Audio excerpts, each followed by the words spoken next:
বলছি চাচা, হ্যাঁ। বলছি তোমার সবচেয়ে প্রথম কি ইচ্ছা আছে, ছেলে লাওয়ার না মেয়ে লাওয়ার? আবার কি মারা, আবার কি কথা, আবার কি কথা মারা?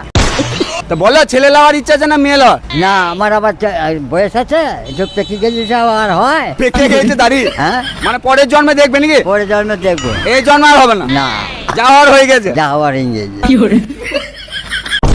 বলছি কাকা, তোমার কি ইচ্ছা আছে, প্রথমে মেয়ে লাওয়ার না ছেলে লাওয়ার? এই বয়সে কিছু হবে?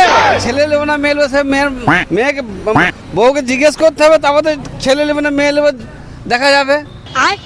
মানে বউকে জিজ্ঞেস করতে হবে? হ্যাঁ অবশ্যই। মানে ছেলে নেবে না মেয়ে নেবে? হ্যাঁ, বউয়ের ইচ্ছা নাকি? তাহলে তো কি আর আচ্ছা আছে সেই এই বয়সে? আর ইচ্ছা নাই? না। মানে তোমার ইচ্ছায় আর হবে না, বউয়ের ইচ্ছায়? হ্যাঁ, বলছি কাকা, তোমার কি ইচ্ছা আছে, প্রথমে ছেলে লাওয়ার না মেয়ে লাওয়ার? ছেলের মাটাকেই পাই না, তো আমি কি করে বুঝবো যে ছেলে হবে না মেয়ে হবে? কি আমার তো বিয়ে হয় নাই। মানে ছেলের মাটাকেই পাও না এখন? না, তা আমি কি করে বুঝবো ছেলে হবে না মেয়ে হবে?